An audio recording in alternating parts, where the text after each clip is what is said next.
Voilà, bienvenue à toutes et à tous à l'Université de Mons. Donc ce soir, troisième conférence du cycle organisée en marge de l'exposition sur les 300 ans de la franc-maçonnerie. Alors après avoir traité de l'histoire de la franc-maçonnerie avec notamment Christian Gesson qui est ici présent, après avoir parlé de Mitra, aujourd'hui on va parler d'un personnage qu'on connaît bien dans la région qui est Raoul Warroquet.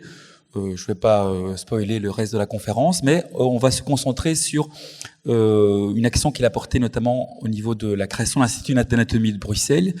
Et pour nous en parler, nous avons la chance d'accueillir nos collègues Stéphane Lourian, qui est qui dirige le service d'anatomie et d'embryologie de l'Université libre de Bruxelles, et notre collègue Nathalie Van Mulder, qui est enseignante en sciences biomédicales à la Haute École Francisco Ferrer et qui est aussi assistante dans le service de Stéphane Lourian. Voilà, donc je vous souhaite la bienvenue à l'Université de Mons. Soyez ici chez vous et je vous laisse la parole. Merci beaucoup. Bonne soirée à toutes et à tous.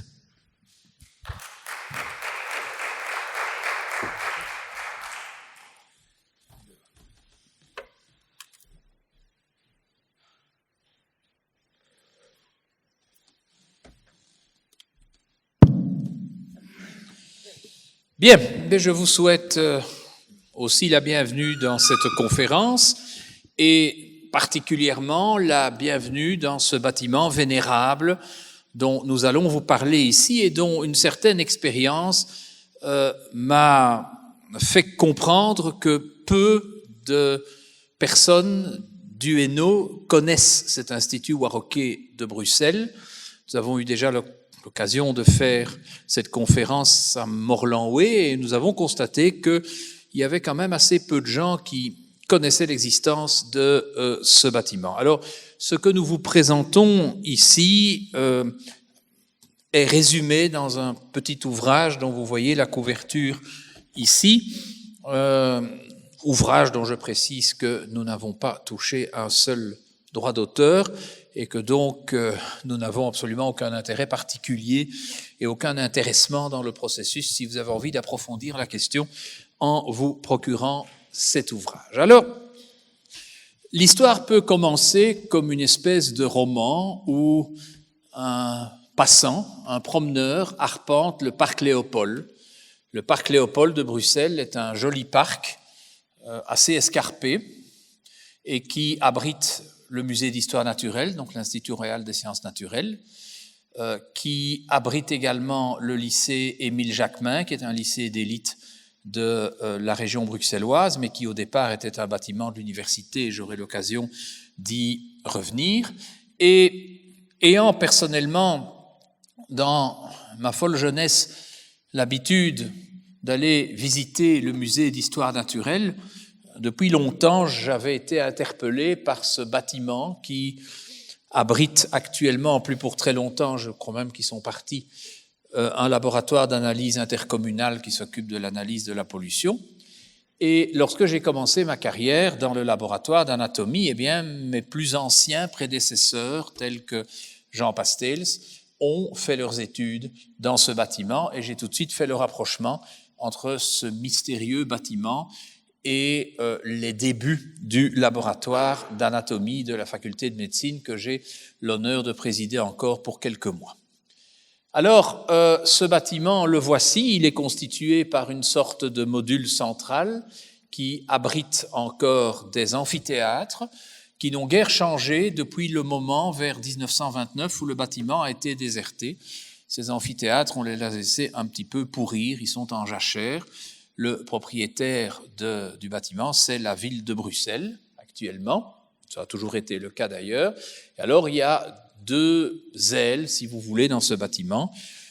Une de ces ailes abrite le laboratoire intercommunal dont j'ai parlé maintenant, et l'autre a été occupée en partie par le lycée Jacquemin, et on y a réaffecté des classes. Alors, voici le bâtiment tel qu'il apparaissait sur des vieilles cartes postales alors qu'il était en fonctionnement. Donc, il a fonctionné jusque 1900, l'année académique 1928-1929. Et vous direz que finalement, on ne voit pas tellement de différence par rapport à l'aspect actuel du bâtiment.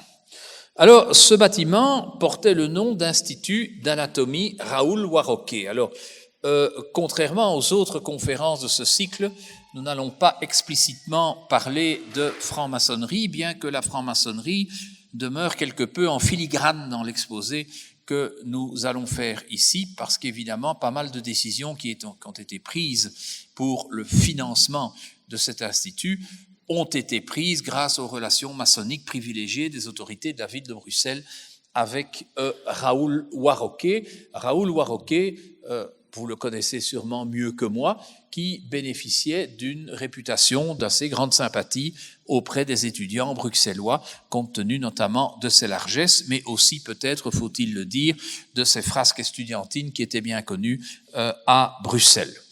On précise qu'il avait fait ses études secondaires à l'Athénée Royal d'Ixelles, dont je suis moi-même issu, et qu'il fut le premier président de l'Union des Anciens de l'Athénée Royal d'Ixelles, dont je fus l'avant-dernier président, puisque cette école ne fonctionne pas, ne fonctionne plus, donc elle est fermée. C'est un assez illustre patronage. Bon, alors évidemment, comment est apparu ce bâtiment?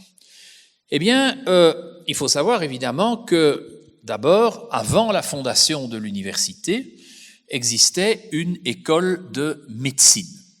Cette école de médecine, ses fondements remontent à l'époque de Charles Quint et elle a connu pas mal de vicissitudes, elle a été recréée à l'époque napoléonienne et a connu son heure de gloire sous l'occupation hollandaise.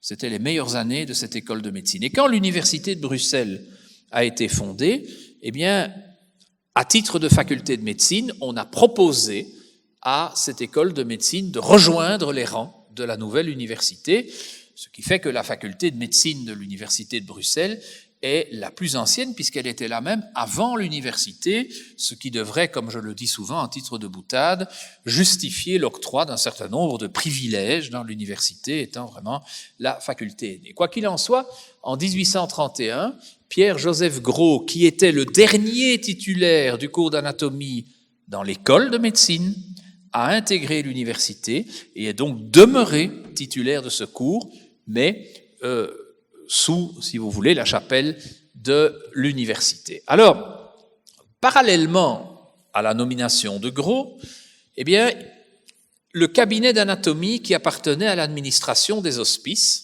c'est-à-dire les hôpitaux de Bruxelles, c'était l'hôpital Saint-Pierre et l'ancien hôpital Saint-Jean, qui n'a rien à voir avec la clinique Saint-Jean actuelle, eh bien, ils avaient un cabinet d'anatomie avec des pièces anatomiques, avec des spécimens. Eh bien, ce cabinet qui appartenait à l'administration a été mis à la disposition de l'université.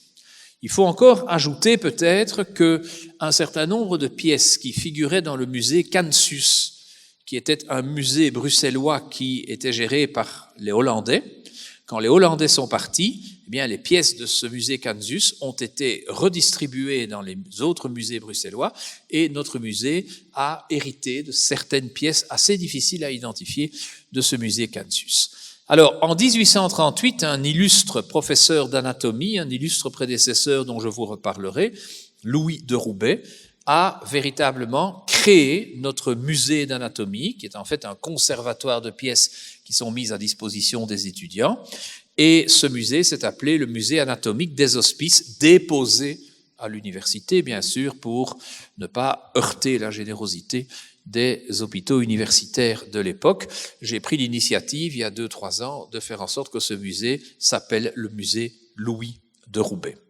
Et ce n'est qu'à partir de 1869 que Guillaume Romelard, Willem Romelard, qui était d'origine gantoise et qui fut recteur de l'ULB, un illustre recteur, a organisé un cours pratique d'anatomie, c'est-à-dire a mis en place des séances de dissection. Alors il faut savoir qu'avant qu'on ne construise le campus du parc Léopold, eh bien, l'université a d'abord été sise au palais de Charles de Lorraine, qui est actuellement le musée d'art ancien. C'était déjà là que se trouvait l'école de médecine d'avant l'université. Et puis, mis à la porte de ce bâtiment par un gouvernement catholique, l'université s'est installée rue des Sols, dans l'ancienne cour d'assises, le palais Granvelle, qui a été démoli depuis, et bénéficiait évidemment pour l'ensemble de l'université de locaux particulièrement étriqués, dans un quartier qui était connu pour ses miasmes et son inconfort à l'époque. Et alors, les enseignements pratiques d'anatomie se dispensaient soit dans une petite salle de dissection de ce bâtiment, soit directement dans les hôpitaux, notamment à l'hôpital Saint-Pierre et à l'hôpital Saint-Jean. Alors voici une illustration, ce n'est pas un cours d'anatomie, c'est un cours de médecine interne du professeur Paul Govaerts. Je n'ai pas trouvé de documents iconographiques des locaux d'anatomie de l'époque, mais vous voyez des photos qui sont de l'intérieur, donc d'une des salles de cours de cet hôpital Saint-Jean. Alors il y avait à cette époque deux grands visionnaires dont je vous ai déjà parlé, c'était Guillaume Romelard et Louis de Roubaix. Alors Guillaume Romelard était au départ plutôt spécialisé en ce qu'on appellerait actuellement la médecine interne. Il fut le premier à enseigner l'histologie, qui était appelée à l'époque l'anatomie de texture, c'est-à-dire l'anatomie microscopique. Et il a notamment créé les analyses de laboratoire dans nos hôpitaux. À l'époque, les analyses de laboratoire n'étaient pas du tout fréquentes. Il a véritablement été à l'origine, notamment la politique qu'il a menée quand il était recteur, pour qu'on installe, donc était à l'origine de l'initiative qui créait des laboratoires d'analyse. Alors, Louis de Roubaix était plutôt chirurgien, grand anatomiste. Il a même fait des dissections qui sont encore présentes dans le musée d'anatomie, soigneusement conservées. Ces dissections peuvent rester longtemps disponibles. Et il a véritablement centralisé, trié et créé en grande partie les collections anatomiques, mais tout ça dans des locaux qui n'étaient pas forcément adaptés, puisque c'était une salle de dissection étriquée de la rue des Sols et des hôpitaux qui ne sont pas peut-être pas forcément les meilleurs lieux pour enseigner l'anatomie. Alors vous voyez Willem Romelard, Willem ou Guillaume Romelard, donc qui était aussi professeur de gériatrie, qui fut doyen, recteur, président de l'université, et vous voyez le genre de choses qu'il a faites. À l'époque, il faut tout de même reconnaître que la plupart des patrons, entre guillemets, de l'époque avaient des tas de qualités et publiaient des choses très variées dans des domaines assez différents. Ils étaient un petit peu omniscients, c'était un peu les pics de la Mirandole de la médecine. Donc vous voyez que c'est intéressé à toute une série de choses. Vous avez la liste ici, notamment les analyses d'urine. Alors, il avait écrit des textes prophétiques. Nos universités, trop exclusivement préoccupées jusqu'à ce jour de fournir des praticiens à la société, n'ont plus organisé encore les installations que comporte le développement de la vie scientifique proprement dite. Ces installations spéciales n'existent pas en Belgique. Il nous manque des laboratoires de hautes études. Il faut multiplier les missions scientifiques à l'étranger sous certaines garanties, développer les laboratoires des hautes études dans les établissements universitaires et instituer des suppléants en titre temporaire dans les différents cours de la faculté de médecine et en ayant soin que ces suppléances comportent un caractère essentiellement scientifique. C'était en quelque sorte le début du développement de la recherche à la faculté de médecine. Quant à de Roubaix, c'était un homme très inventif et outre le fait qu'il enseignait la clinique chirurgicale et l'anatomie systématique, il s'est intéressé au bandage, il s'est intéressé aux hernies et il s'est surtout intéressé au traitement des fistules urogénitales. Il a publié un livre qu'on peut trouver en réimpression sur les fistules urinaires et génitales post-partum, parce qu'à l'époque, beaucoup d'accouchements se faisaient dans des conditions très difficiles, avec des fistules qui apparaissaient après.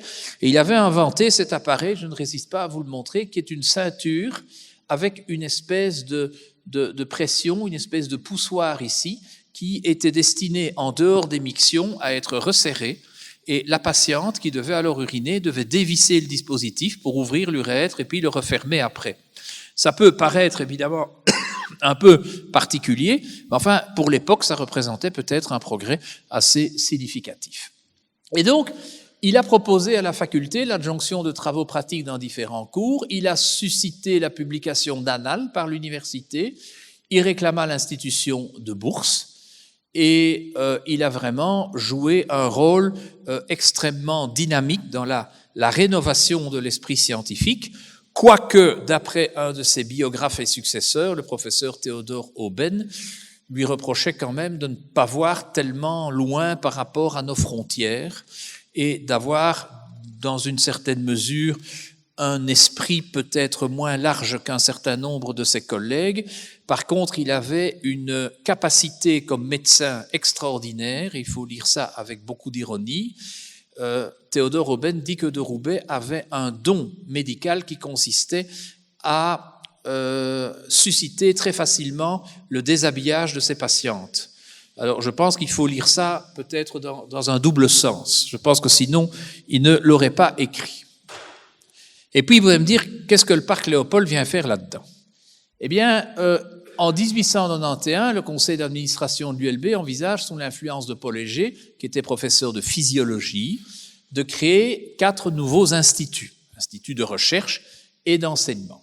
Alors, le bourgmestre Charles Bulls manifeste la volonté de créer des instituts scientifiques au parc Léopold.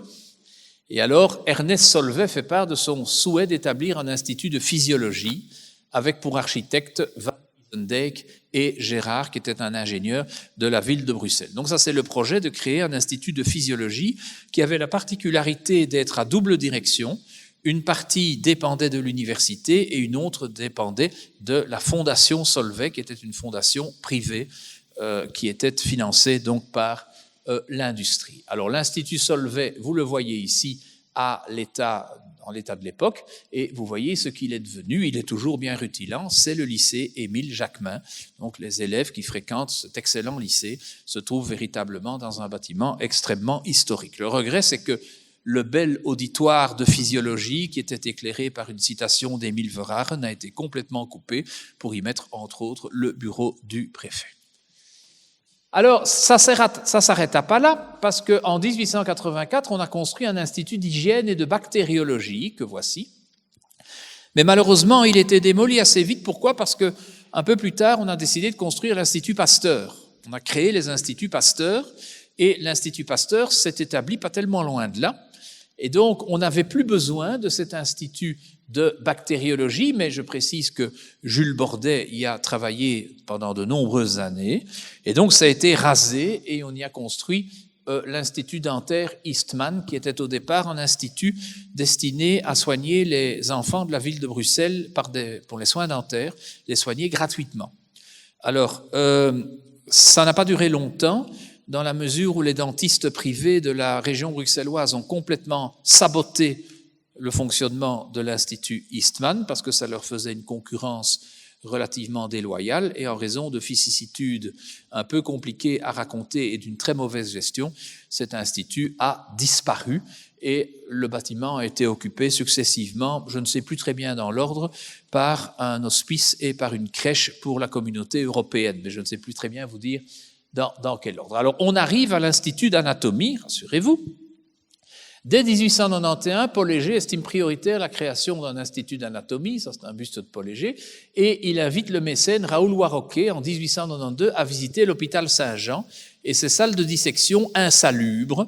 Et donc on a présenté à Warroquet une espèce d'image très misérabiliste mais justifiée de salles de dissection où régnaient les miasmes, où on risquait d'attraper des tas de maladies parce que c'était vraiment tout à fait sordide. Et à la vue de spectacles qu'on lui a offerts et qu'on n'a sans doute pas vraiment amélioré, bien entendu, eh bien, il décide de construire l'Institut d'anatomie. Alors, petite situation, en 1892, il y a 557 étudiants en médecine au total, ça nous fait un peu rêver quand on voit le nombre d'étudiants qu'on a pour l'instant. Et l'amphithéâtre de dissection, c'est une salle attenante au dépôt mortuaire de l'hôpital Saint-Jean, encombré, pas d'asepsie, plusieurs élèves victimes d'infections, plus alors une salle de préparation qui se trouvait aussi rue des Sols. Alors, invité sur place, Raoul Warroquet prend connaissance un matin de novembre des conditions effroyables offertes aux étudiants. Il leur promet des locaux plus sains et ça sort de la chronique d'Eugène Goblet d'Alviela, qui connaissait évidemment assez bien Raoul Warroquet aussi. Alors, pour en revenir à Raoul Warroquet, donc, il abandonne ses études de droit à l'ULB vers 1893. Je ne crois pas qu'il les ait prises au sérieux même depuis le début. Alors, il verse 136 000 francs pour la construction d'un institut d'anatomie, 136 000 francs, francs de l'époque évidemment. Et alors, on désigne comme architecte, parce que il faut savoir qu'il était prévu que ces bâtiments restent la propriété de la ville de Bruxelles, Et il faut savoir que la ville de Bruxelles a contribué à la construction pour une somme plus élevée que celle de Warroquet. C'est pas la somme de Warroquet qui a payé la totalité de l'Institut. Et donc, il y avait Jules-Jacques Van Isendijk et comme ingénieur de la ville de Bruxelles, Léon Gérard. Et c'était édifié entre 1893 et 1898. Et je vais donner la parole à Nathalie. Merci. Je vais un petit peu vous parler de cette architecture, de cet institut et de manière générale de l'ensemble des instituts du parc Léopold. Alors, Jules-Jacques Van Isendijk, c'est pas un inconnu, c'est quand même un grand architecte belge et c'était un disciple de Viollet-le-Duc. Il a beaucoup travaillé dans la rénovation de toute une série d'églises gothiques et puis il est aussi à l'origine avec Jean Lay, qui fera d'ailleurs l'aile des iguanodons de l'Institut des sciences naturelles. Ils sont les protagonistes principaux d'un style on l'a même appelé le style rationaliste national à un moment, un style également appelé national néo-renaissance flamande, dont on trouve toute une série d'édifices. Un certain nombre d'entre eux ont disparu et j'ai pris à titre d'exemple, je me suis permis d'aller les voler sur Internet, mais quelques photos de ce fameux style. Il y a, ce que vous voyez au-dessus, c'est la gare d'Anvers Sud. Ne la cherchez pas, elle a complètement été rasée, elle n'existe plus. Vous avez ici inférieurement, en fait, la maison communale d'Anderlecht, qui a été faite par Van Isendijk dans ce style, et vous avez également la maison communale de Schaerbeek.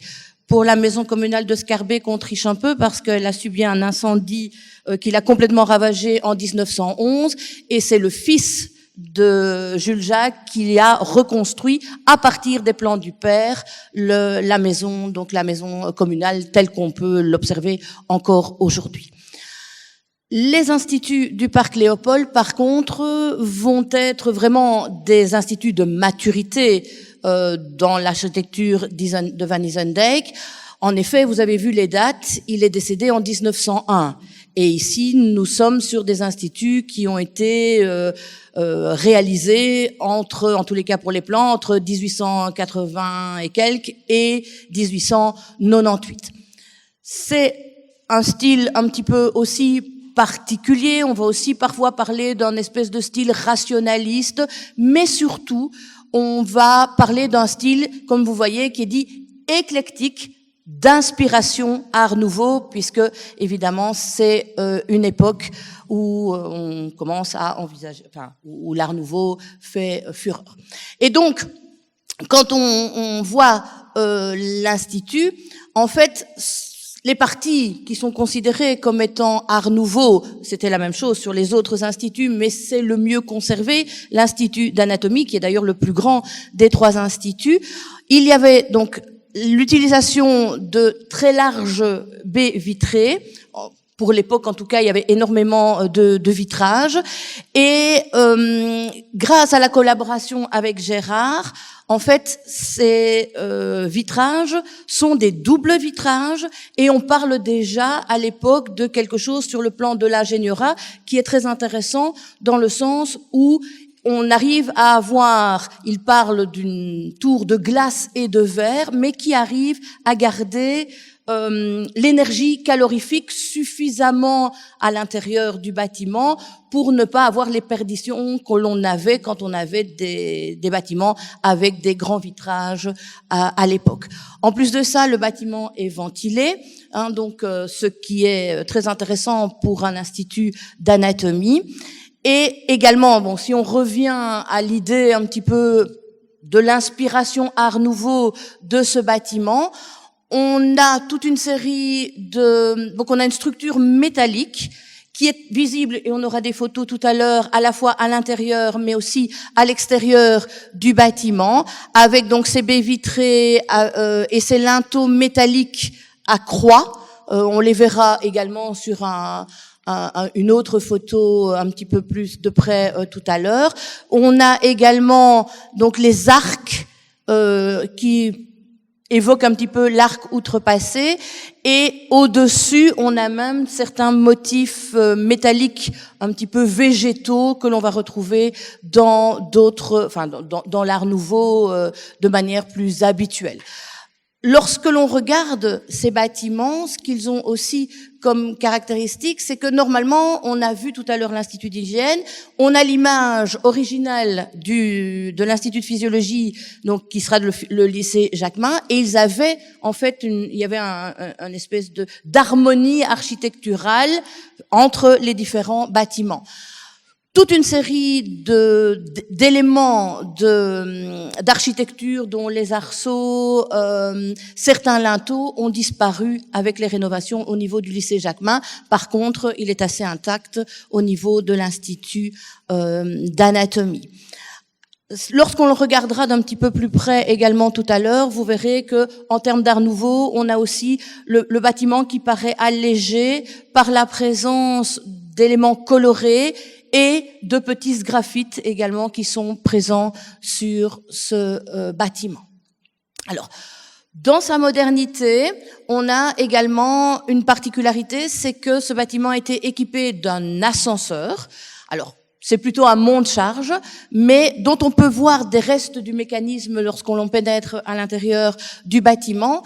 Et ce système était un système très ingénieux qui permettait de monter dans la partie centrale du bâtiment, de monter donc les cadavres depuis le sous-sol où se trouvaient les glacières de conservation jusqu'aux différents niveaux que l'on trouvait dans le bâtiment, de façon à pouvoir ne pas avoir des pièces et ne pas transporter des pièces ou des cadavres à travers l'ensemble des couloirs grâce à ce mécanisme.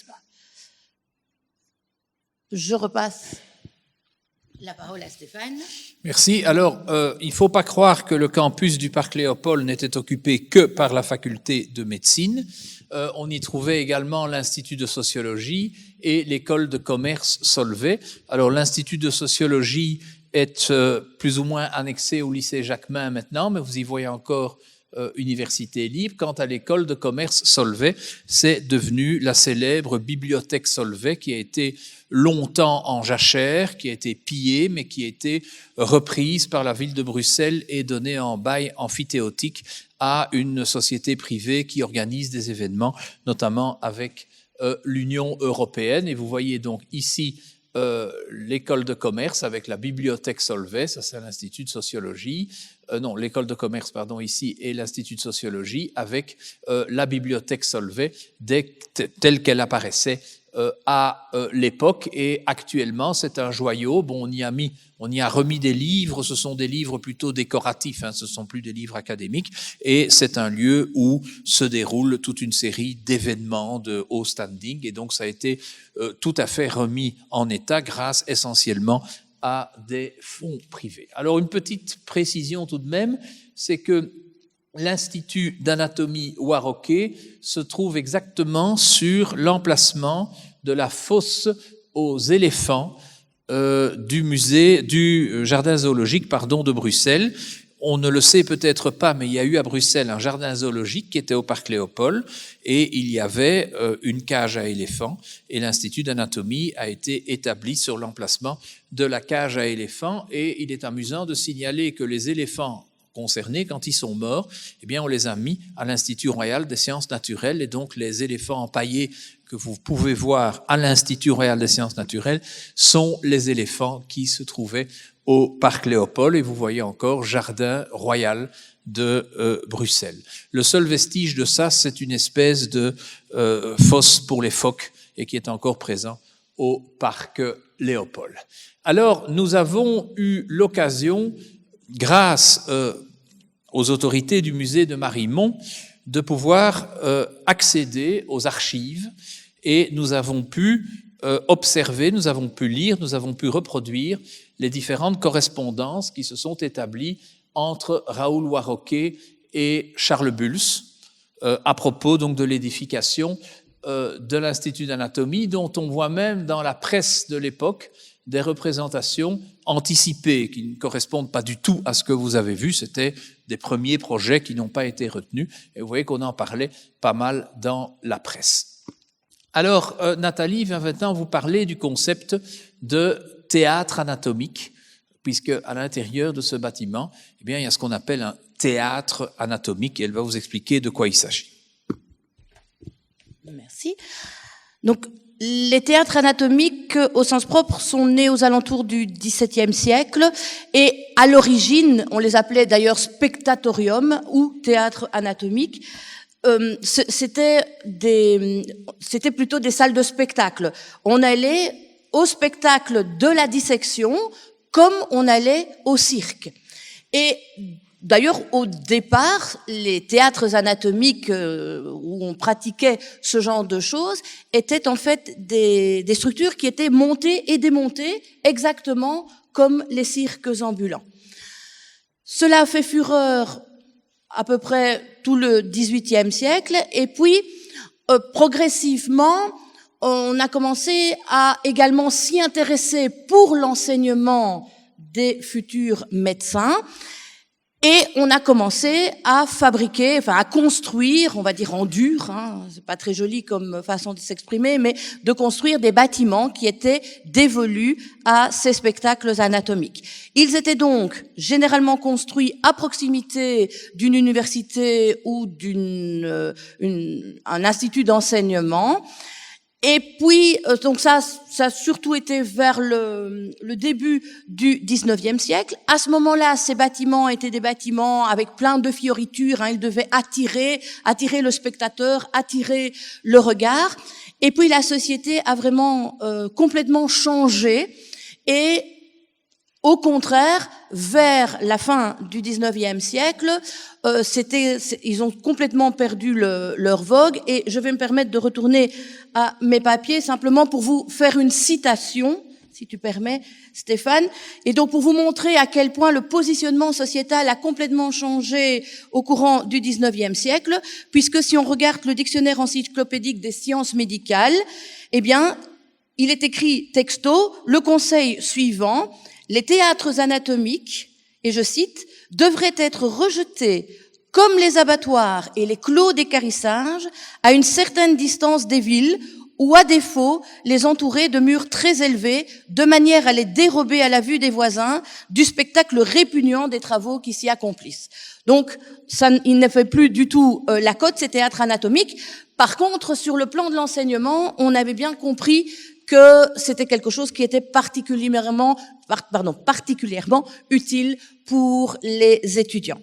Et donc, c'est avec le déclin des théâtres isolés que sont nés, en fait, les instituts d'anatomie qui abritaient alors, mais de façon, je dirais, un peu plus masquée, ça ne se voyait pas de l'extérieur, abritaient ces fameux théâtres anatomiques.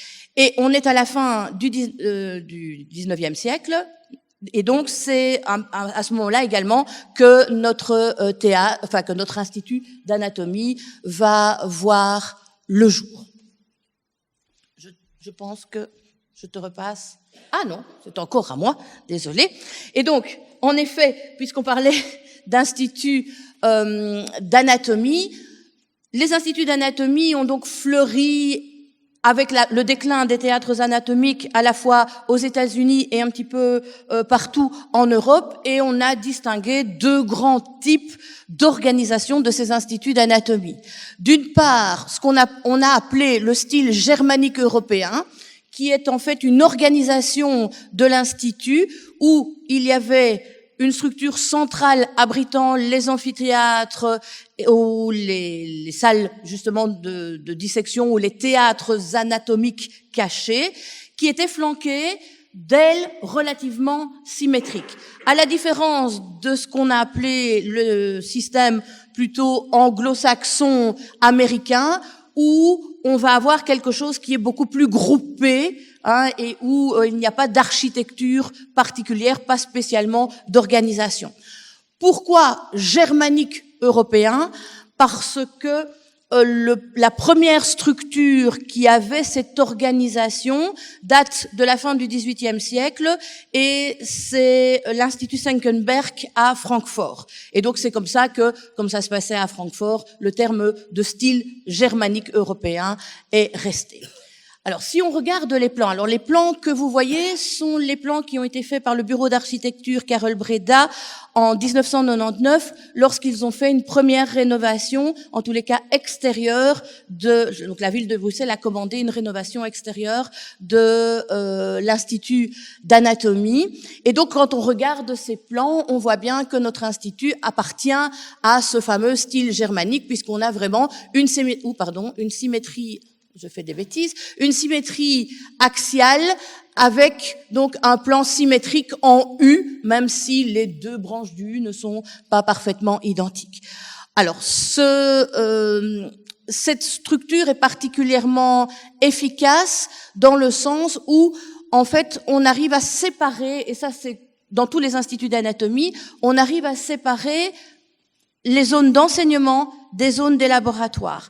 Et on a ici un bâtiment où on a 3 ailes qui fonctionnent ensemble, mais qui peuvent être complètement isolées les unes des autres. Elles ont chacune leur propre entrée, chacune leur propre escalier.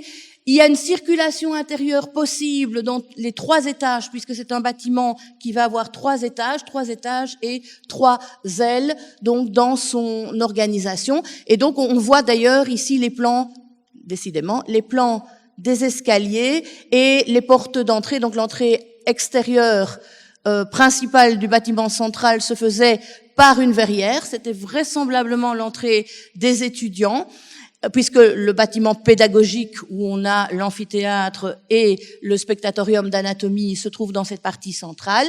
Et puis il y a des portes donc pour rentrer par les escaliers ou par le hall d'entrée et puis qui donnait accès aux escaliers, à la fois sur chacune des ailes de cette structure. Voilà pour l'organisation externe.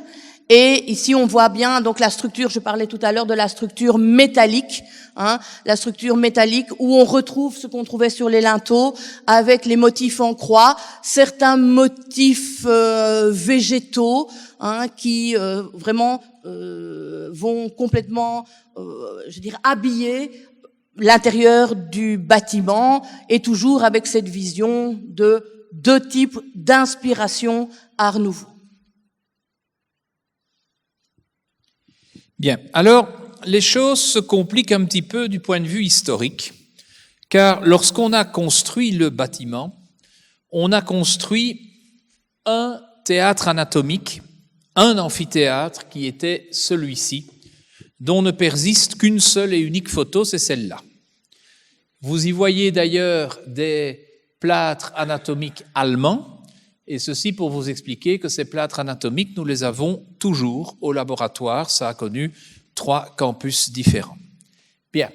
Alors, c'était une salle fort haute de plafond, avec une table de dissection, avec des bancs pour les étudiants. Seulement, cette salle n'a fonctionné que pendant assez peu de temps, et on n'a pas d'idée extrêmement précise du nombre d'années qui est assez restreint, pendant lesquels ce théâtre anatomique, dont ceci, je le répète, est le seul vestige, a fonctionné. Parce que, assez rapidement, il a été démoli et remplacé non pas par une salle, mais par 2 salles. Alors, il y avait aussi au départ des salles de dissection qui étaient dans les pièces, certaines pièces de l'Institut. Vous voyez encore un squelette que nous avons encore dans notre laboratoire. Rassurez-vous, ceci ne sont pas des tapis que l'on mettait en dessous des des tables de dissection. C'était simplement des décorations du carrelage, rassurons-nous. Et vous voyez, ces pièces, elles sont toujours visibles. Celle-ci n'est pas la pièce correspondante parce que c'est dans l'autre aile, mais sur un modèle tout à fait identique. C'est une des salles de gymnastique du lycée Jacquemin qui, comme je vous l'ai expliqué, a un peu envahi une partie de ce bâtiment, mais c'est en fait la salle symétrique de celle-ci que nous n'avons pas pu visiter parce qu'elle était occupée par le laboratoire intercommunal qui utilise l'autre aile du bâtiment. Mais la salle est parfaitement identique.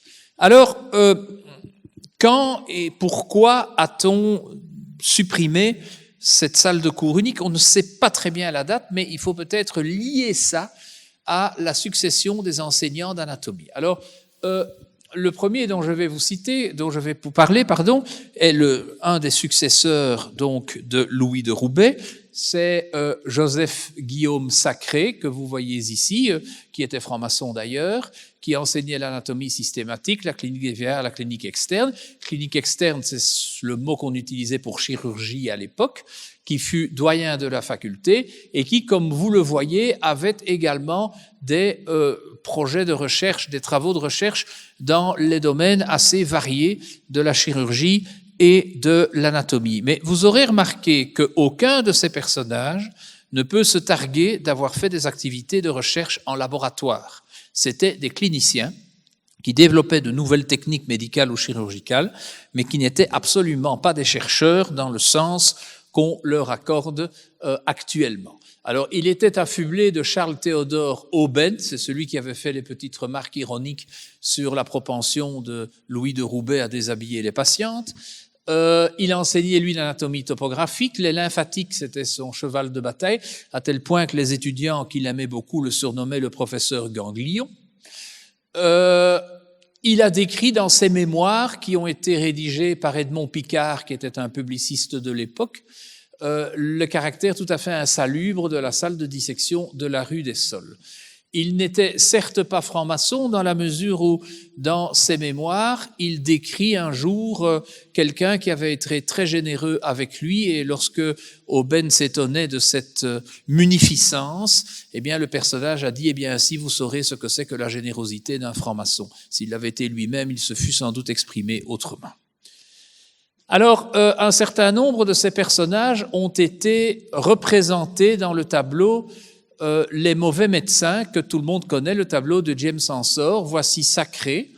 Voici un autre professeur d'anatomie qui était plus antérieur et dont je parle peu, qui est Jean-Joseph Croc, qui a sa rue près de l'hôpital des enfants et qui enseignait aussi bien la médecine que l'anatomie, également la minéralogie, qui croyait encore aux ventouses et que ses collègues avaient surnommé le touche-à-tout vieux système, et qui était connu pour la taille de ses pieds, qui était incommensurable par rapport aux marches de l'escalier de l'hôpital dans lequel il travaillait.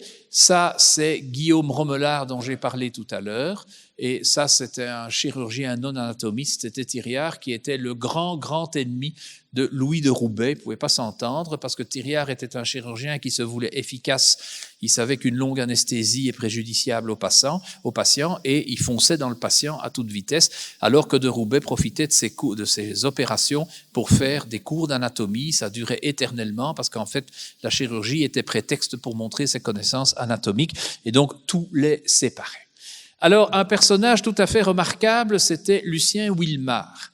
Et Lucien Wilmar est pratiquement le père de la biomécanique. À l'université, il faut savoir que une bonne partie du personnel scientifique de mon laboratoire travaille dans le domaine de la biomécanique et finalement, leur père spirituel devrait être Lucien Wilmar, qui a réellement publié toute une série de choses avec des moyens de l'époque qui n'étaient pas énormes dans le domaine de la biomécanique, et il a même écrit des théorèmes en géométrie. Alors, Wilmar était associé aux enseignements de Sacré, et à un moment, il a été viré comme un malpropre, comme ça se produit encore parfois dans les universités, et je vous expliquerai dans quel contexte. Parce qu'à un moment, comme il y avait déjà de la recherche en physiologie sous l'égide de Paul Léger, on faisait des travaux expérimentaux, eh bien, les autorités de l'université se sont dit, il faudrait quand même qu'en anatomie, ils fassent des travaux de recherche et pas uniquement des travaux chirurgicaux. Et ils sont allés chercher l'illustre embryologiste Albert Brachet, qui était à l'université de Liège et qui a été donc invité à reprendre totalement l'ensemble de la chaire d'anatomie et aussi d'embryologie, parce que c'était un chercheur en embryologie, au moment de la retraite de Sacré. Il faut savoir que Sacré a pris sa retraite à plus de 80 ans, parce qu'à l'époque, on pouvait continuer jusqu'au moment où on ne s'en sentait plus capable. Ça m'aurait été agréable de vivre à cette époque, compte tenu de ce qui va m'arriver dans à peu près 6 mois. Bon, alors quand Brachet est arrivé, qui présentait donc un curriculum étincelant avec des recherches de très haut niveau, eh bien, qu'est-ce qu'on a dit? La nouvelle équipe arrive, Monsieur Wilmar, vous êtes prié de dégager parce que vous êtes un has-been, vous représentez l'ancienne génération. On vous invite avec tous les honneurs à prendre votre retraite et ne me dites pas que ça n'arrive jamais dans les universités encore actuellement, ce genre de choses où la nouvelle équipe chasse l'ancienne. Alors, les étudiants adoraient les cours de Wilmar et lui ont offert une médaille commémorative parce que les étudiants ont beaucoup perdu avec Lucien Wilmar, mais ils ont beaucoup gagné avec Albert Brachet, dont l'éloquence était telle qu'on l'appelait le Jaurès de l'anatomie. Alors, en filigrane, j'ai retrouvé dans mon bureau du papier en tête de la faculté de médecine quand elle était au Parc Léopold. Elle a quitté le Parc Léopold en 1929 et mes prédécesseurs ont encore gardé des feuilles de papier en tête de l'époque.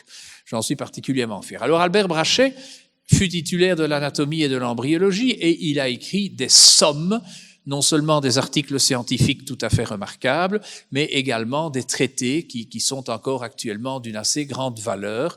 Et il a vraiment créé, je vais vous épargner quand même les détails, mais il a créé des concepts tout à fait importants dans le domaine de l'embryologie. Il fut doyen de la faculté, il fut recteur de l'université et il apparaissait au tableau de la respectable loge des Amis Philanthropes à Lorient de Bruxelles.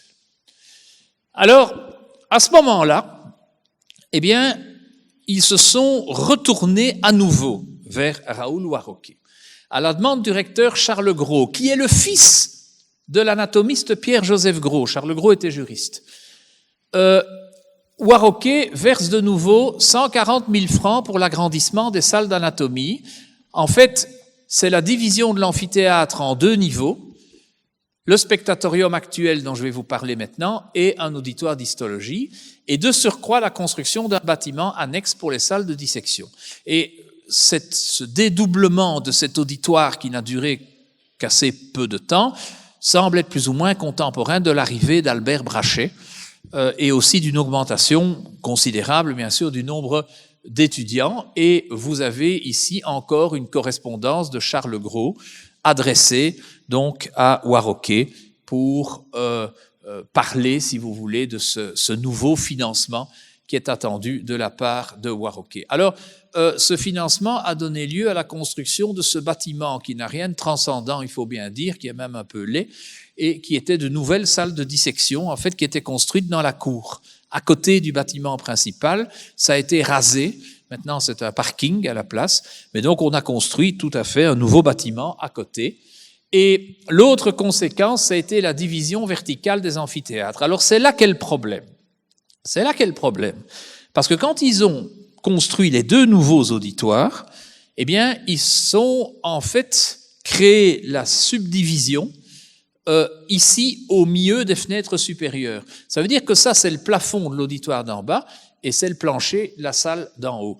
Alors, le problème est là dans la mesure où, évidemment, on a le droit de trouver ça disgracieux, et en particulier les architectes actuels du cabinet qui avait été sollicité pour rénover l'Institut Warroquet avaient trouvé cela digne d'un crime contre l'architecture et estimé qu'il fallait revenir à l'ancien auditoire auquel on est lié pratiquement par aucun véritable souvenir scientifique ou pédagogique parce qu'on en a très peu de traces de cet auditoire initial. Alors, vous voyez ici l'auditoire d'en bas, qui est un auditoire assez ordinaire, avec des bancs, avec des boiseries, des appareils de projection assez impressionnants. C'est une photo de 1926. Et là, l'état actuel, je répète que cette partie centrale du bâtiment, n'étant plus utilisée, c'était laissé à l'abandon depuis les années 20, depuis la fin des années 20, début des années 30. Et donc, vous avez là-dedans un dépôt de chaises d'école, vous avez des bouts de bois qui traînent de tous les côtés, mais vous voyez que on peut encore très bien voir ces bancs, ça n'a quand même pas énormément changé. Alors, la salle du haut, qui est ce fameux théâtre anatomique, eh bien, on remarquera une particularité, c'est qu'il n'y a pas de banc, les étudiants devaient suivre le cours debout. Alors, Paul Léger, qui est un petit peu l'architecte, si vous voulez, de ce campus du Parc Léopold, estimait que les étudiants n'avaient pas forcément à prendre note, mais devaient s'imprégner de la matière qui était enseignée et se trouver dans une situation d'extrême inconfort pour augmenter leur attention et les empêcher de somnoler au cours. Alors, vous voyez donc ici un cours à l'époque. Les pièces anatomiques qui sont là-dessus, certaines sont encore dans nos collections. Vous voyez Albert Brachet, vous voyez Albert d'Alck, qui fut son successeur. Vous voyez ici Monsieur Brunin, qui était un de leurs collaborateurs, Auguste Brunin, qui a également fait des dissections qui sont encore présentes dans nos collections. Il était médecin généraliste par ailleurs. Et ça, c'est le technicien de l'époque. Vous voyez ici Albert Brachet, Albert d'Alck, ça va mal aujourd'hui, excusez-moi, je donnais 6 heures de cours au total aujourd'hui, donc je suis un petit peu fatigué. Donc c'est Albert d'Ustin, qui fut recteur de l'université, qui est mort en captivité à la citadelle d'Huy, et qui fut un très célèbre anatomopathologiste, et qui donc fut recteur de l'université, et là il était encore étudiant. Voici encore une autre photo qui nous montre Paul Gérard, qui devint professeur d'histologie et d'anatomie pathologique, toujours avec Albert Brachet et Albert d'Alck. Et vous voyez ici le futur professeur Jean-Jules Pastels, qui fut successeur d'Albert d'Alck à la direction du laboratoire. Je l'ai encore connu, lui, et il était retraité quand j'ai commencé mes études, mais j'avais quand même pas mal de contacts avec lui au laboratoire. Vous voyez ici Albert d'Alck, qui était chef de travaux à l'époque, qui faisait une dissection dans cette salle, et vous voyez la manière dont les étudiants devaient se pencher. Alors, la philosophie du cours d'anatomie donné à l'ULB a toujours été de montrer aux étudiants la réalité anatomique, pas se contenter de faire des dessins, mais aussi directement montrer. Et à l'époque, eh bien, l'éclairage central par une baie vitrée permettait à tous les étudiants qui étaient dans cette salle, qui était un hémicycle, d'observer directement les dissections. Actuellement, on fait encore de même, mais grâce à des systèmes de caméras, etc. Bien sûr, ça s'est modernisé, mais la philosophie reste toujours la même. Alors, ceci était le bureau d'Albert Brachet. Vous voyez ce bureau avec cette buse, son chapeau, et ce meuble de bureau qui est actuellement mon bureau. Donc, vous voyez qu'on a conservé à travers 2 campus ultérieurs, celui de la Porte de Halle et celui d'Erasme, on a conservé les meubles de l'époque. Alors, le successeur, désolé, cette photo passe mal, le successeur donc de Brachet fut Albert d'Alck, aussi titulaire de l'anatomie et de l'embryologie, parce que faut savoir que Brachet est mort en 1930, juste après le déménagement vers la Porte de Halle, donc le campus suivant. Il avait malheureusement un cancer bronchique. Il faut dire qu'il était gros fumeur. Il fut d'Alck secrétaire perpétuel de l'Académie royale de médecine, et c'est un nom tout à fait illustre. Il y a beaucoup d'Albert dans l'histoire, d'où ma confusion tout à l'heure. Il y avait au moins 3 Albert. Et il était véritablement un embryologiste de réputation tout à fait mondiale, un pédagogue de très haut renom, et on parle encore de lui dans des publications actuelles en embryologie. Paul Gérard, élève de Brachet, était embryologiste, histologiste, neuroanatomiste et un anatomopathologiste talentueux. Ça vous montre encore qu'à l'époque, on pouvait tout de même avoir toute une série de compétences et pas seulement une seule. Ces gens avaient aussi la capacité de sortir des monographies, des traités immenses avec leur seule signature dessus. Je ne sais pas comment ils pouvaient y arriver et gérer leur temps. Alors, si vous voulez des petites anecdotes, Paul Gérard était plutôt protestant, rigoriste. Un jour, les étudiants à la Saint-Verhagen avaient voulu construire un char avec un canon en forme de verge qui envoyait des boulets qui étaient des gonocoques. Et Paul Gérard s'est offusqué. « Messieurs, vous n'allez tout de même pas sortir avec une chose pareille. » Et le concepteur du char pour la Saint-Verhagen avait mis un grand carré blanc sur le gland de la verge en écrivant « censuré par monsieur Paul Gérard ». Une autre anecdote amusante, mes prédécesseurs m'ont raconté qu'un jour, ils étaient tous en congrès du côté de Pigalle, et il y a une femme à la vertu légère qui avait abordé Paul Gérard, qui savait pas très bien quoi dire, et il a répondu très maladroitement « Non, madame, pas aujourd'hui », évidemment, grand éclat de rire de la part de ses collègues. Alors, un autre histologiste qui a travaillé dans l'Institut d'anatomie, c'est le pauvre Hermann Joris. Hermann Joris a eu une vie qui aurait pu être digne de vieux romans feuilletons comme La porteuse de pain. Décès de son épouse, décès de ses enfants, travaux scientifiques précurseurs raillés par ses collègues et en particulier par son rival Albert d'Ustin. En relisant ces textes, ce que je m'applique à faire, je découvre des découvertes faites pour un cercle scientifique qui n'était pas prêt à les recevoir. C'était un grand précurseur qui a vécu, non pas trop dans la misère, mais dans les colibés, et est mort jeune, un peu comme ces tuberculeux qu'on voit dans les romans feuilletons du 19e siècle, entourés de malheurs, et je pense qu'il mérite une réhabilitation. Alors, Albert d'Ustin, qui était le rival et qui n'a pas été le moindre dans les conjurations contre Hermann Joris, fut un histologiste, un pathologiste réputé, spécialiste du thymus, cofondateur de l'Institut Bordet, découvreur de l'effet de la colchicine sur la mitose, colchicine qu'on utilise actuellement dans le traitement de la goutte, spécialiste du thymus, je l'ai dit, et recteur. Et il est mort en déportation à la citadelle de Huy, pendant la guerre 40 de suite des privations, parce qu'il avait été recteur de l'ULB, franc-maçon, il avait été enfermé à la citadelle de Huy par l'occupant. Ça, c'est une photo de lui à l'ambulance de l'Océan à La Panne pendant la guerre 14-18. C'était aussi quelqu'un qui avait la réputation d'avoir un très solide caractère, ceci étant dit de façon un petit peu euphémique. Alors, Auguste Brunin, je vous en avais parlé, il a écrit un remarquable livre de dissection. C'était un monsieur très modeste, adoré par les étudiants, et il nous a fait cette magnifique dissection de l'ensemble du système nerveux périphérique qui est toujours dans notre musée. Et donc, il y avait là, je dirais, toute une série de grands esprits, toute une série de savants, toute une série de grands professeurs qui ont fréquenté ce bâtiment et qui ont quelque part associé leur nom aux locaux dans lesquels ils ont travaillé. Alors, on accède au théâtre anatomique par cet escalier branlant et difficile. Il vaut mieux ne pas monter à plusieurs en même temps dans l'escalier parce que l'escalier bouge et il est complètement vermoulu. On a dû même la première fois contracter une assurance avec la ville de Bruxelles pour pouvoir entrer dans le bâtiment, et nous y sommes entrés, je dirais, au début un peu frauduleusement grâce au préfet de l'Athénée Jacquemin, qui maintenant est retraité, qui est mon ami très proche, Éric de Guide, qui est quelqu'un que j'apprécie énormément et à qui je rends hommage, et qui était pour nous le maître des clés. Voici d'ailleurs Éric de Guide dans une sorte de grenier au-dessus du théâtre anatomique. Vous voyez la couche de poussière devant cette espèce de vieille armoire. On y trouve encore des vieux bocaux et des vieilles étagères. Il faut savoir que malgré le fait que la faculté se soit déplacée à la porte de Halle, eh bien, la faculté de médecine avait pendant quelque temps conservé un dépôt à l'Institut Warroquet. Les techniciens allaient parfois chercher ce qu'à Bruxelles on appelle du brol, qui était resté là.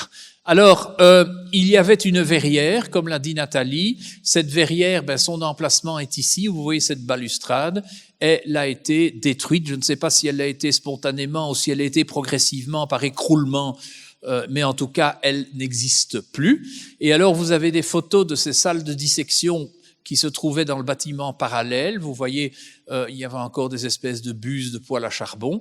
Vous voyez les étudiants en train de disséquer. Et ce qui est intéressant, c'est de savoir que les planches anatomiques que vous trouvez là, eh bien, elles ont été dessinées par les dessinateurs de la faculté de l'époque. Nous les avons toujours dans notre laboratoire. Malgré qu'on en nous ait volé quelques-uns, nous les avons numérisés et elles existent sur l'iconothèque numérique de l'université. Alors, des congrès ont été organisés dans ce bâtiment, et vous voyez ici toute une série d'embryologistes et d'anatomistes illustres. Donc le 2e congrès international des anatomistes, nous allons avoir le 100, je ne sais pas quantième, d'ici 2 semaines à Lille, et donc ce 2e congrès était organisé au Parc Léopold, et on y voit un certain nombre de personnes dont nous avons parlé tout à l'heure. Alors après, qu'est-ce qui s'est passé ? Eh bien, le nombre d'étudiants ne faisait qu'augmenter. Alors, ce qu'il faut savoir, c'est que pendant la guerre 14, les médecins de l'université, donc de Page, s'étaient illustrés comme médecins à ce qu'on appelle l'ambulance de l'Océan à La Panne, et les Américains avaient particulièrement apprécié le travail des médecins belges. Et les Américains ont décidé d'aider la faculté de médecine de l'ULB via la fondation Rockefeller. Et la fondation Rockefeller offrait de nouvelles facultés clés sur porte à un certain nombre de villes, notamment des villes européennes, et ont proposé à l'ULB de financer une nouvelle faculté de médecine. Mais il fallait que cette faculté fût proche d'un hôpital, parce qu'il fallait une synergie entre un hôpital académique et l'université, et le Parc Léopold n'avait pas d'hôpital à proximité, Saint-Jean et Saint-Pierre étaient loin dans la ville. Et donc, ils ont décidé de reconstruire une faculté à côté de l'hôpital Saint-Pierre. Entre-temps, l'hôpital Saint-Jean avait été détruit au profit de l'hôpital Bruckmann. Et donc, il fallait être proche d'un hôpital, et de surcroît, le parc Léopold, qui était construit sur des remblais, ne permettait pas la construction de nouveaux bâtiments, parce que ça aurait tassé le remblai et il y aurait eu des risques d'écroulement. Dès lors, on a construit ce bâtiment, rue Hollen, dans lequel j'ai fait mes études.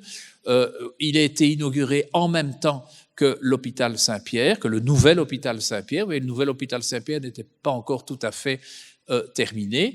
Et en 1991, eh bien, il y a eu deuxième migration lorsqu'on a souhaité créer une nouvelle faculté à côté du nouvel hôpital académique Erasme, ce qui nous a malheureusement fait sortir du centre-ville, ce qui est nettement moins agréable pour ce qui est de la convivialité. Donc les collections anatomiques sont parties là et ensuite sont parties ici. Alors, un bref moment, les collections du Mundaneum ont été stockées dans le théâtre anatomique. Donc le théâtre anatomique a servi de stockage pour les collections du Mundaneum, et je suis très fâché sur les rédacteurs du livre sur le Mundaneum dans la première édition. Je ne sais pas s'ils en ont fait une deuxième, ils ont osé dire que ça, c'était à l'Institut Pasteur. Eh bien, pas du tout, c'est à l'Institut Warroquet, on reconnaît bien le théâtre anatomique. Alors, il y a eu une grosse rénovation en 1999, parce que ce bâtiment a fait l'objet de multiples dégradations. Il a été squatté. Il y a des gens qui pénétraient à l'intérieur et on a même volé un des escaliers en croyant que c'était du Horta. Donc on a volé un des escaliers. Et en 1999, ils ont fait une espèce de rénovation un peu à la hâte, parce qu'ils n'ont pas rénové l'intérieur, en tout cas en partie. L'Institut d'hygiène, enfin l'Institut des analyses de pollution, là je ne sais plus comment ça s'appelle encore. Le laboratoire d'analyse intercommunale a occupé le bâtiment et le lycée Jacquemin, profitant alors de la rénovation, je ne sais plus comment s'appelle ce labo, le lycée Jacquemin qui occupe l'autre aile, donc il a installé des classes, notamment des classes de mathématiques, il y avait aussi des classes primaires et une salle de gymnastique. Par contre, la partie centrale est restée complètement en jachère, ça personne n'y a touché. Alors, vous voyez encore sur les sgraffites le nom de Raoul Warroquet. Il était question, mais je ne les ai jamais vus, de symboles maçonniques qui auraient été également présents dans les sgraffites qui ont disparu.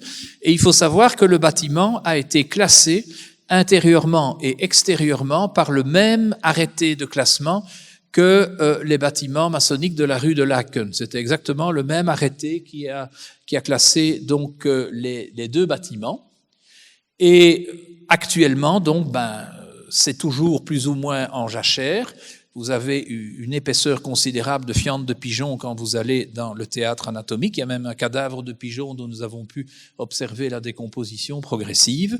Et la ville de Bruxelles envisage d'y remettre une école.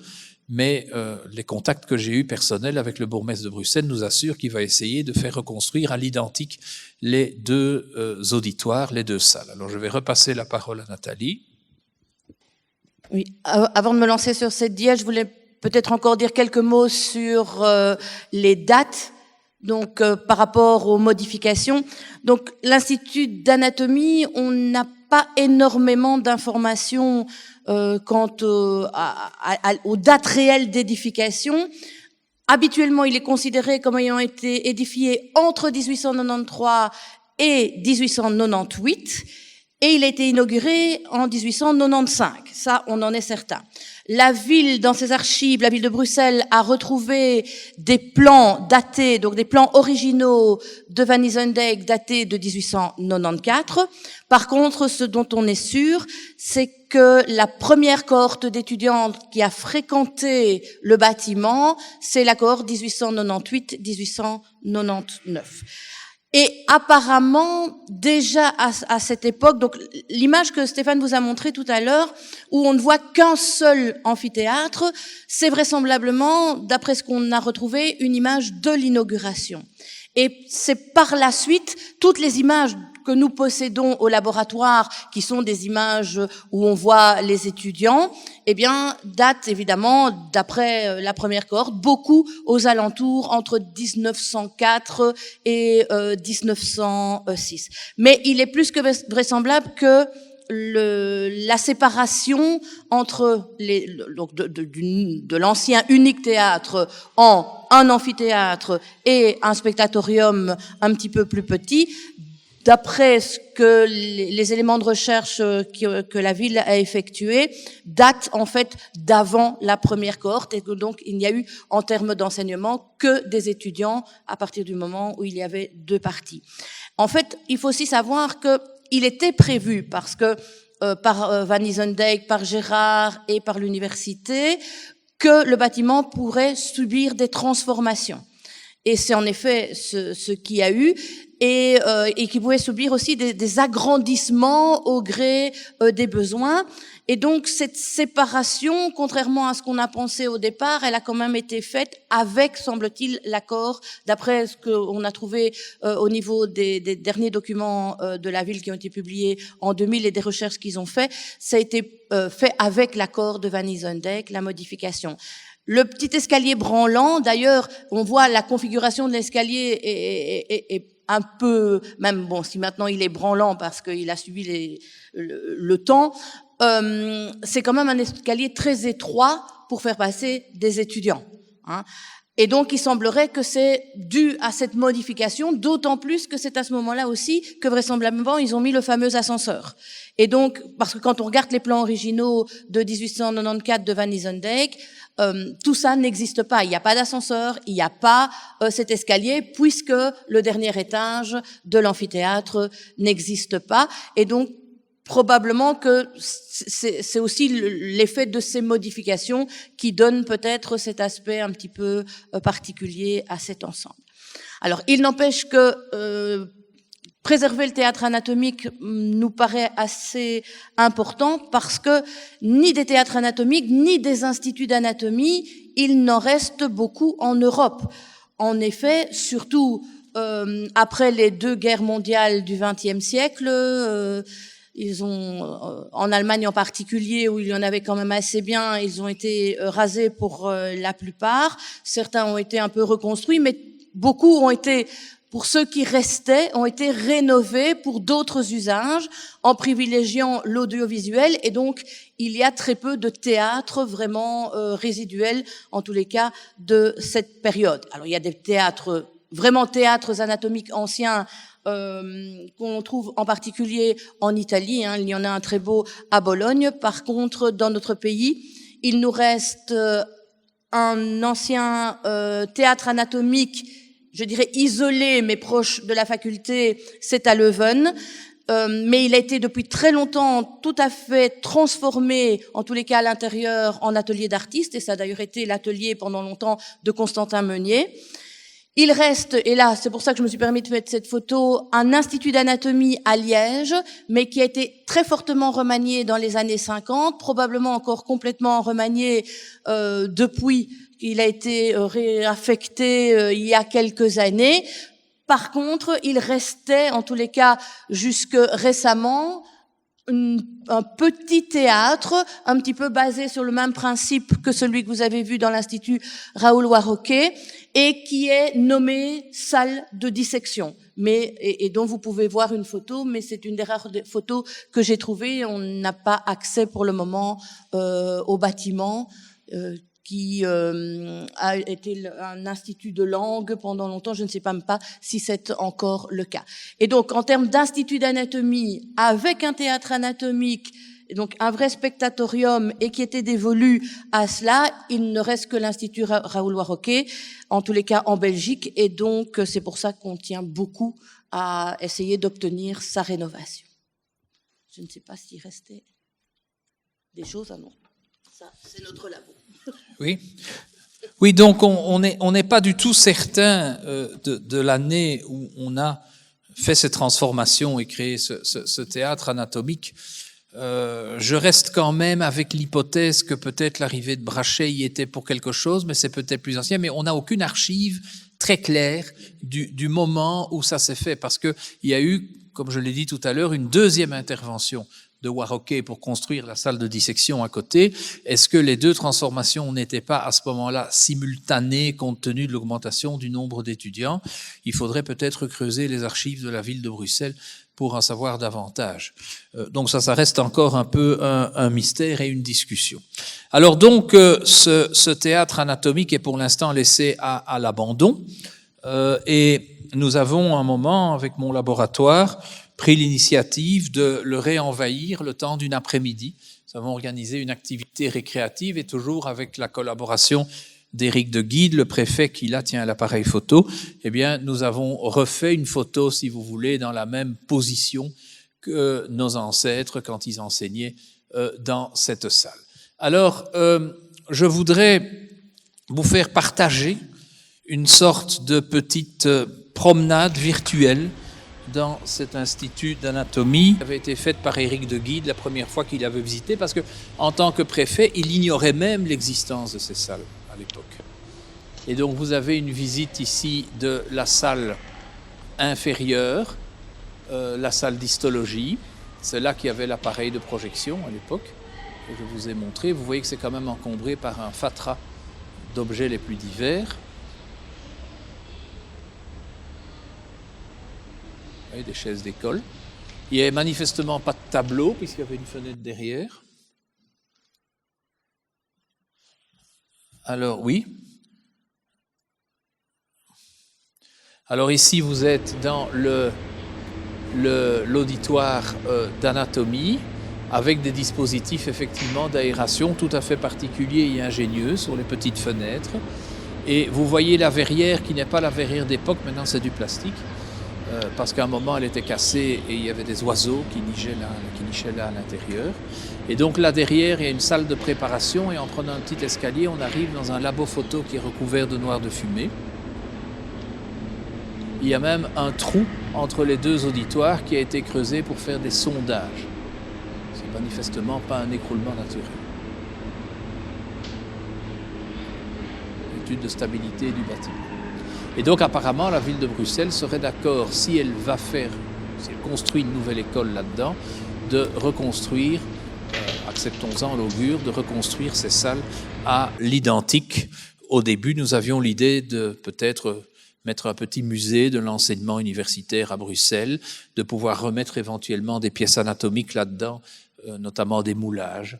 Et donc, voilà, vous avez pu faire cette petite visite virtuelle. Alors, je remercie toute une série de personnes, bien sûr. En premier lieu, la bibliothèque et les archives du musée de Marimont, les archives de l'ULB pour des documents assez anciens, le bureau d'architectes de Breda qui nous a autorisé à reproduire le plan qu'ils avaient produit au moment du projet de rénovation. Et c'est ce cabinet d'ailleurs et ces architectes qui est un petit peu préoccupé par cette espèce de niveau entre les deux auditoires qui passaient par le milieu de la fenêtre. Les archives du CPS de Bruxelles qui nous ont aussi donné un certain nombre de documents, et notamment M. Guillardian qui est le dynamique directeur de ces archives.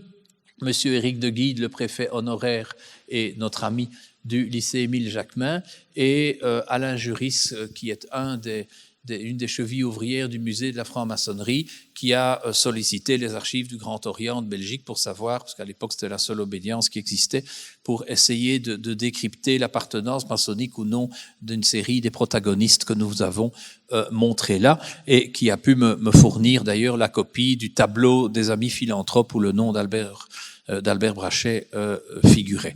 On y retrouve d'ailleurs aussi le nom de Jules Bordet sur ce tableau à peu près à la même époque. Donc voilà, Nathalie et moi nous vous remercions de l'accueil que vous nous avez fait dans cet auguste lieu qui porte le nom de celui dont l'intervention a permis d'établir cet institut d'anatomie qui sommeille depuis 1929, année à partir duquel l'université a quitté ce campus et a donc abandonné ce bâtiment à un sort qui largement fut plutôt un triste sort qu'un sort agréable. Et nous espérons que les années qui viennent lui seront plus favorables. Et je vous remercie. Et nous vous remercions.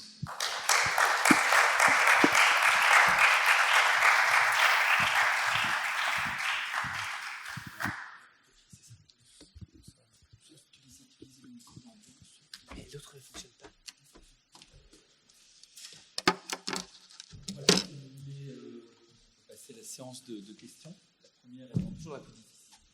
Je ne sais pas qui se lance. Voilà.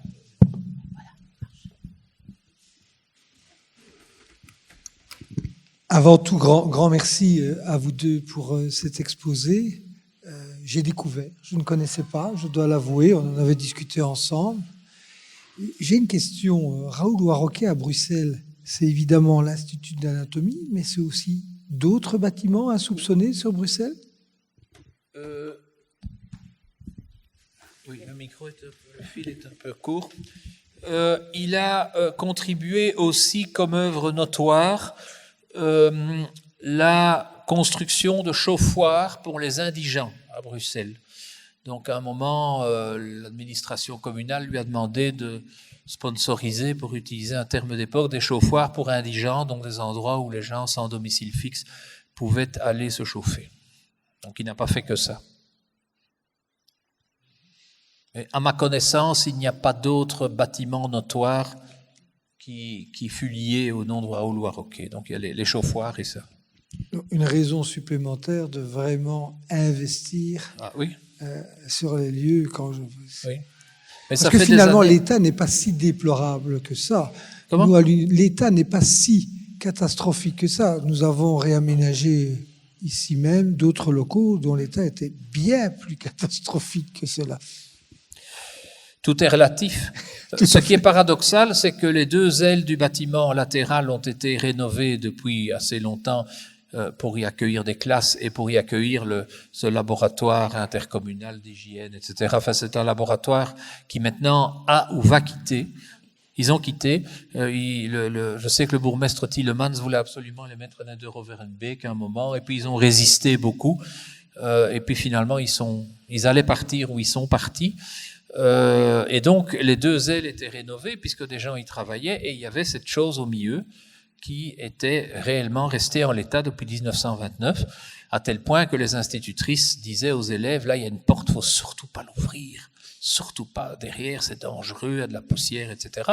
Et bon, depuis le début, nous étions motivés à ça parce que notre laboratoire à nous regorge d'archives de l'époque, et puis certains anciens comme Pastels nous en avaient parlé. Bon, alors qu'est-ce qui se passe ? Il se trouve que par pur hasard, j'en avais parlé à Nestor Hubert Pécriot, qui a pris, ici présent, que je remercie de sa présence, qui a pris l'affaire à bras-le-corps, puisque Marimont, Morlanoué, c'est Warroquet, et on s'est lancé dans des campagnes pour essayer de sensibiliser les gens à ça. Nous avons eu l'occasion de conférencer dans certains milieux à Morlanoué. Nous avons déjà fait des conférences, je ne sais plus très bien où aussi, à Marimont, voilà. D'abord, on l'avait faite déjà une première fois à Morlanoué. Et puis alors, nous avons essayé un peu d'entreprendre le bourgmestre de Bruxelles pour essayer de lui faire comprendre qu'il a là un élément du patrimoine. Je ne suis pas sûr qu'il était si au courant que ça, que c'était un gros élément du patrimoine. Il a l'intention d'y mettre des écoles, enfin d'élargir le lycée Jacquemin. Reste qu'il nous a solennellement promis de conserver ces auditoires en l'état et de pouvoir De toute façon, il n'a pas beaucoup le choix parce que c'est classé intérieurement et extérieurement. La seule chose, c'est que nous savons quand même qu'un certain nombre de pouvoirs politiques passent largement au-dessus du classement et quand c'est démoli, c'est trop tard. J'espère qu'il tiendra sa promesse. En tout cas, je l'ai rencontré lors des vœux du roi et du Premier ministre. J'ai eu l'occasion de m'entretenir avec lui, de lui en parler, et il m'a fait le même engagement qu'il a eu l'occasion de te faire. Donc, oui, il va investir pour réhabiliter les lieux comme ils l'étaient. Nous venons de sceller de solennels engagements. Et malheur à celui qui les renierait.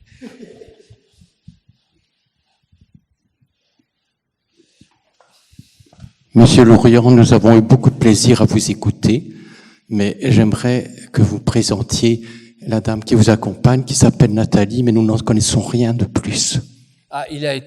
Sa carrière a été résumée par monsieur tout à l'heure. Donc Nathalie Van Mulder est donc professeure à la Haute École Francisco Ferrer, maître assistante, comme on dit maintenant, à la Haute École Francisco Ferrer, où elle enseigne des sciences biomédicales diverses et variées dans leur pleine et entière territorialité, pour paraphraser Pierre Dac dans Le Petit Baigneur. Elle est aussi assistante chargée d'exercice dans mon laboratoire d'anatomie, et nous travaillons pas mal, et nous publions pas mal ensemble depuis de longues années. C'est un long périple professionnel ensemble depuis de longues années. Et donc c'est une de mes collaboratrices. Oui. Et mon intérêt pour l'Institut d'anatomie, en fait, moi Professeur Lorient a parlé de ses années de secondaire à Ixelles. Moi, j'ai été au lycée Jacquemin, et donc c'est un bâtiment qui me parle aussi depuis très longtemps et sur lequel j'avais fait quelques recherches. Et donc, quand on s'est lancé au niveau du labo pour essayer de sauver ce patrimoine, c'est comme ça que je me suis lancée avec le professeur Lorient dans ses recherches. Avec la complicité de l'ancien préfet Éric de Guide, parce que je tiens quand même à préciser que sans notre ami Éric de Guide, rien n'aurait été possible. Seuls nous ne pouvons rien. Et donc, il nous a ouvert la porte.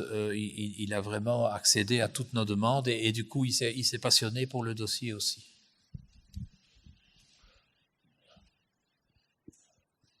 Y a-t-il d'autres questions ?